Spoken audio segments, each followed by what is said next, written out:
Hey folks, picture this. Oakwood Haven, your classic American suburb where every lawn looks like it's been vacuumed twice a day and the mailboxes all match down to the brass numbers. White picket fences, kids on bikes, the whole postcard vibe. But underneath, it's run by the Homeowners Association like it's some kind of mini dictatorship. And at the top of that food chain sat Regina Thorpe, Reggie to her friends, though nobody called her that to her face. Leopard print blouses, clipboard glued to her hand, and a smile that could curdle milk.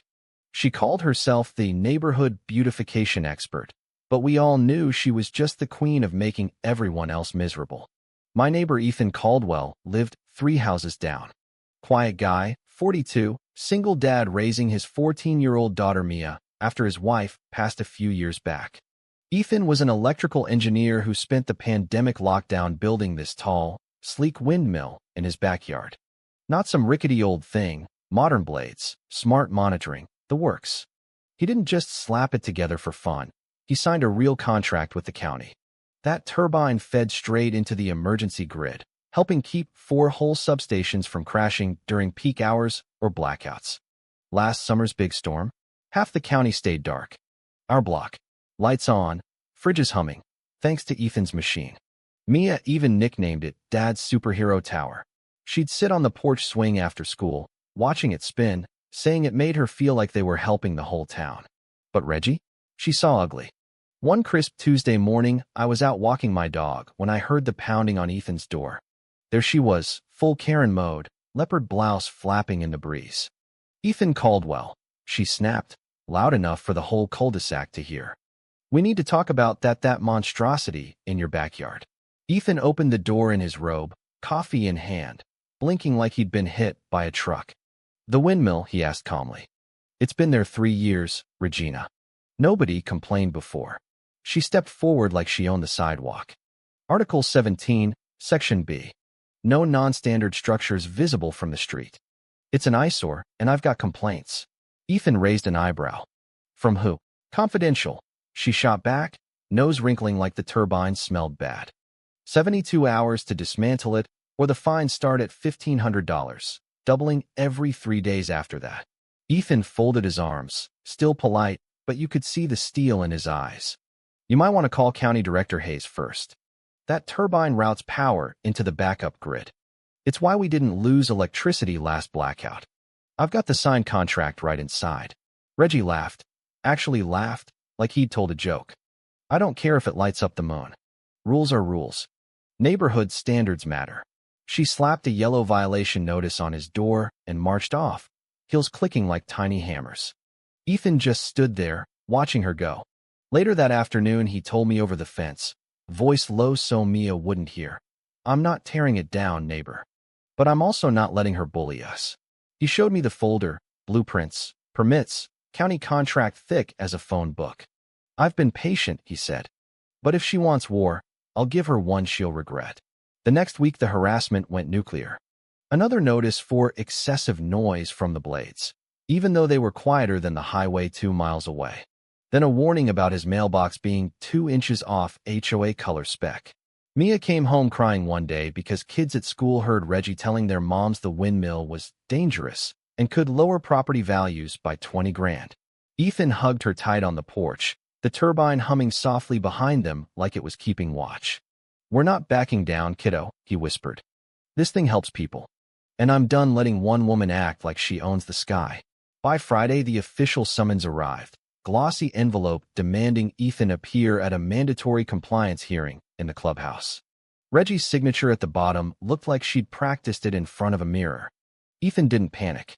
He spent the weekend copying every document, notarizing reports, even grabbing drone footage showing the turbine surviving 3 straight storms.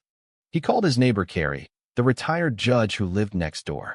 "You mind coming with me?" he asked. Carrie grinned. "Honey, I've been waiting for someone to knock that woman off her high horse.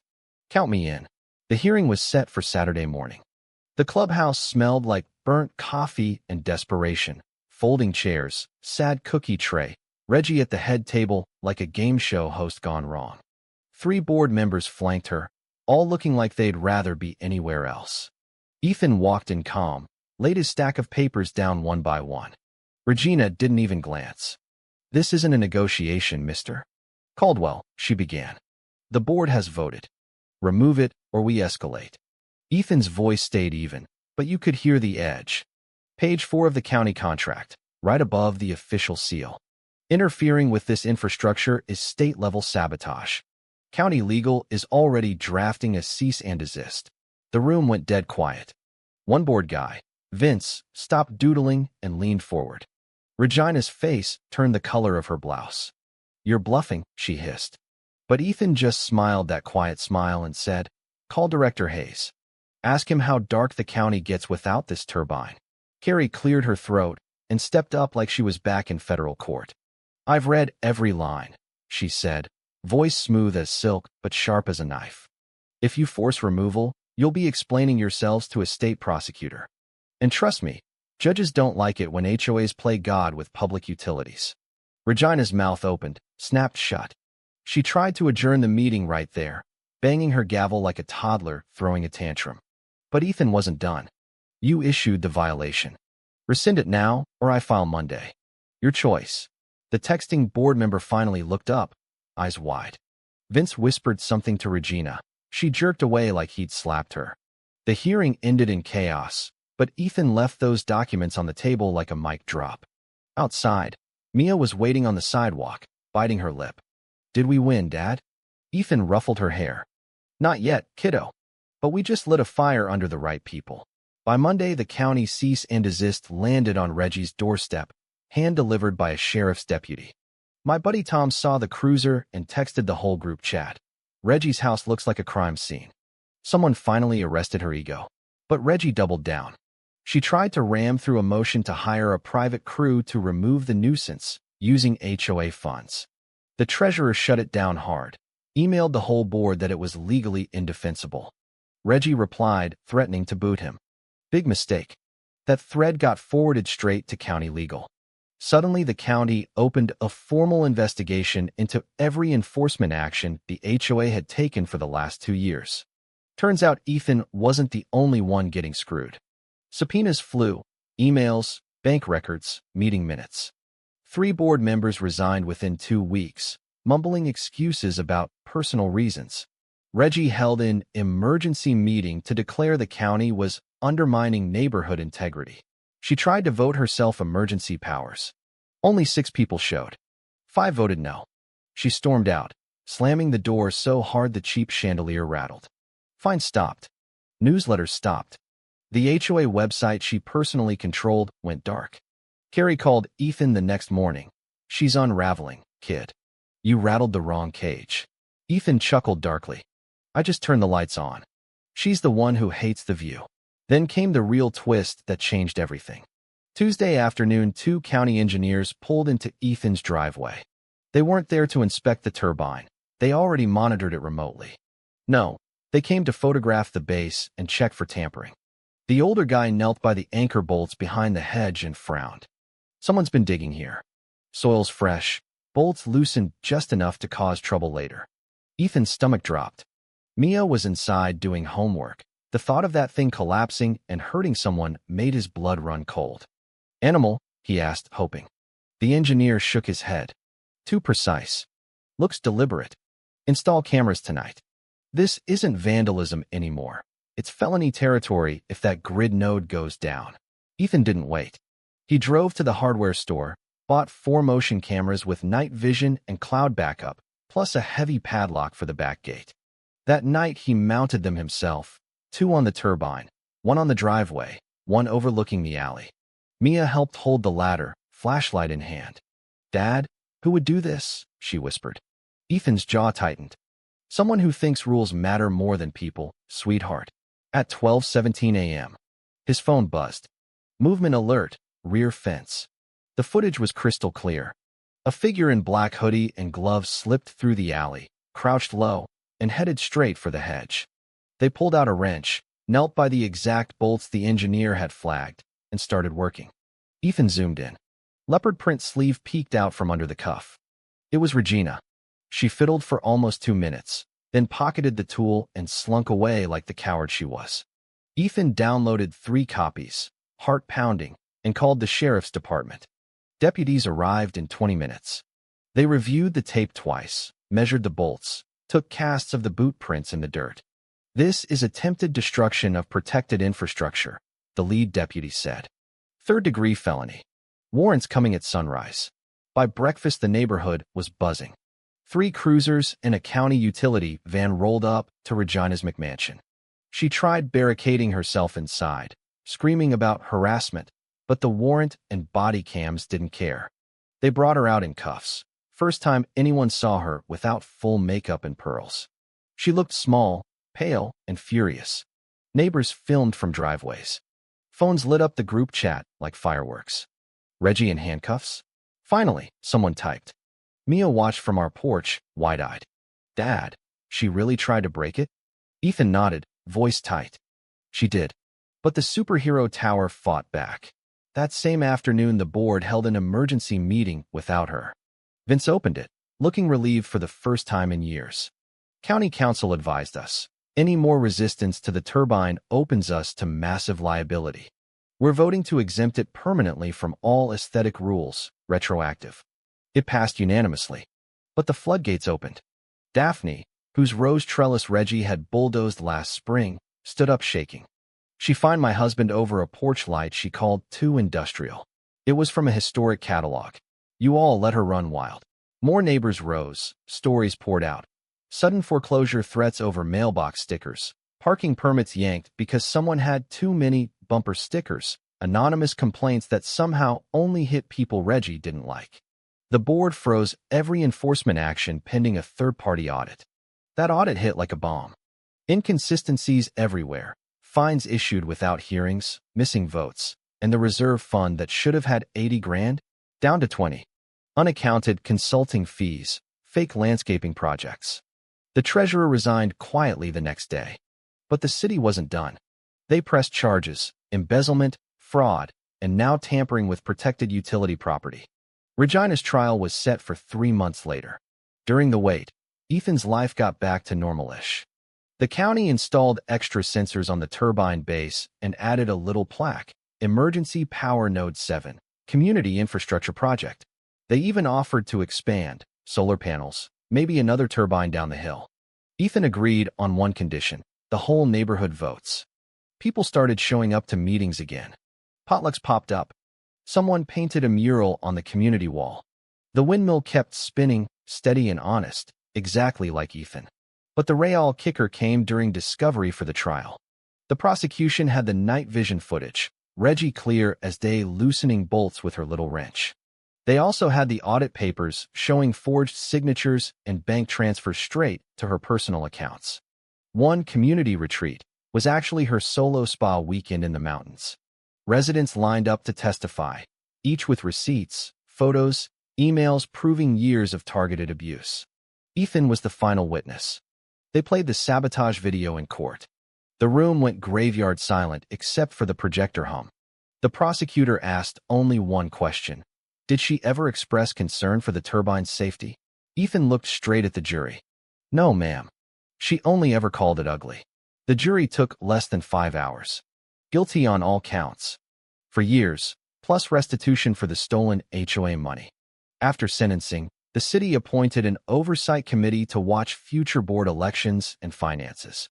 Regina's name became neighborhood shorthand for petty tyranny. Someone would joke, "Don't go full Reggie on the lawn height," and everyone would laugh. Her house went up for sale by court order, sold in 2 weeks to a nice couple with rescue dogs and a muddy pickup.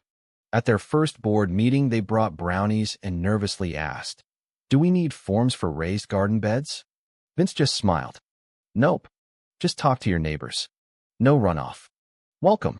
Ethan didn't plan to run for anything, but at the spring elections a woman I barely knew tapped his elbow. "You proved you'll stand up. That matters now." When votes closed, he was elected vice president. Quietly, no campaign, just because people remembered who showed up when it counted. The new board's first move? Hire an independent lawyer to gut the old charter. Over 24 rules got struck: vague aesthetic clauses, arbitrary fines, backdoor decisions. What remained was simple: noise limits, basic maintenance, shared spaces. No more weapons disguised as rules. A month later, Ethan got a manila envelope from a law firm in another state. They'd read about the case in a utility newsletter and wanted him to speak at a conference on HOA reform. He went, showed the sabotage footage, and answered one question from the back row. What stopped her? The law or people finally paying attention? Ethan looked around the room at 40 faces hanging on every word. Both. The law gives tools. But if nobody watches, those tools get buried. When he got home, the neighborhood felt different. A kid set up a lemonade stand where Reggie once banned unsanctioned commerce. Nobody said a word. Someone built a little free library with a solar light. Years ago, that would have triggered fines. Now people stocked it with books and left thank you notes. The county even installed an educational plaque on the sidewalk explaining how the turbine eased grid strain and how resident projects like it were the future. No permission asked, because the board had already voted to welcome any county-supported green upgrades. Then something wild happened.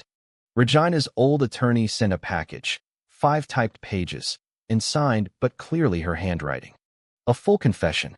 She admitted manipulating votes by threatening fake violations, siphoning funds for ghost consultants, and that the turbine sabotage wasn't her first attempt, just the first one caught on camera.